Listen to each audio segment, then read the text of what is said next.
Hello, and welcome to the Trempealeau United Methodist Church. My name is Jamie Okusko. I'll be standing in for Pastor Mary Beth while she's on vacation today. Quick question for you. What's your favorite food? No, you're not going to be graded on it, but seriously, what's your favorite food? You got it? You got that food? Care to share? Oh. Now, you've got that food in mind. Is this a food you eat frequently? Once a week, twice a week? What if you could, though? What if you could eat it 2-3 times a week?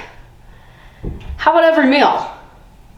For every day, for every week, for every month, for the remainder of your time here. Not just in this sermon, but here. When I was a child, my siblings and I, we went and spent a week or so, give or take, with each one of my aunts and uncles. And I was about 7 years old, so my sister was 8, and my brother Sean was about 4. It's the time that we spent at my Uncle Lon's that just kind of reverberates in my memory. we weren't the richest of little kids. I mean, to be quite honest, we didn't have a lot of money. So candy was something we rarely got. About 3 days into that adventure, my Uncle Lon was sick and tired of hearing us ask for candy. So that evening when we had gone to bed, my Uncle Lon went out and bought a 10-pound bag of red licorice. The next morning when we got up, much to our glee, licorice. What kid doesn't want to eat licorice for breakfast? We ate our fill, we went outside, we played our happy little hearts out. We came in back for lunch, more licorice. Now again, we didn't get a lot of candy to begin with, so candy two meals back to back, heaven. A child's version of heaven.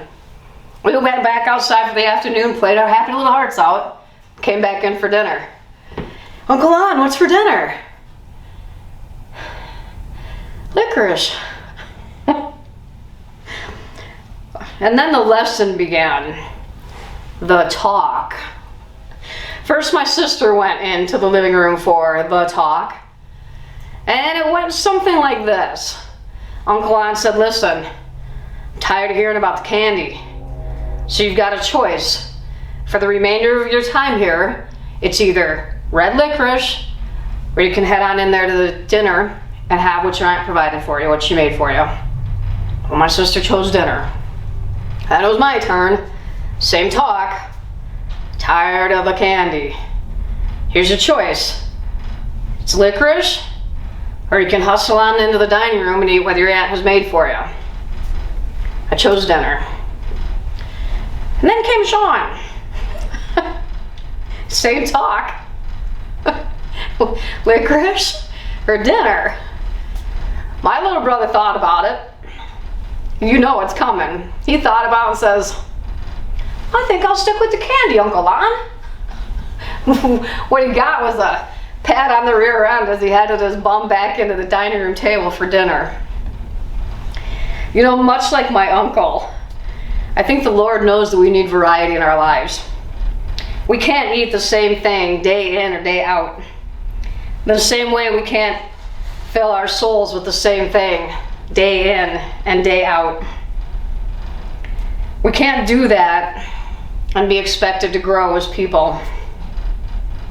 We are told in Revelations 22:2, on each side of the river stood a tree of life, bearing 12 crops of fruit, and it yielded its fruit every month. And the leaves of the tree are for the healing of the nation. That particular verse is actually in a book, Fahrenheit 451 by Ray Bradbury. But it got me to thinking. It's a verse I've come back to a number of times, especially throughout the last couple years. The funny thing about that tree of life, it's on either side of the river. It's not an elitist tree. It's not a, I voted for this party or I was born on this side of the tracks kind of tree. It's not I'm an American kind of tree. That tree is on both sides of the river. For everyone, That tree bears 12 manners of fruit. 12. The analytical side of me instantaneously goes, well, yes, there are 12 disciples. 12 different individuals with 12 different viewpoints of the gospel of Jesus. 12 different people who brought different backgrounds into the story of the gospel and the life of Jesus Christ. 10 of those people, do I have my math right? No, 11. 11 of those people are supposed to go out into the world after Jesus has departed, and they're supposed to share that message with the world. There's a variety to that. Everybody has their own interpretation. But we still have our roots very grounded in the core values of Jesus Christ, because that's where it began.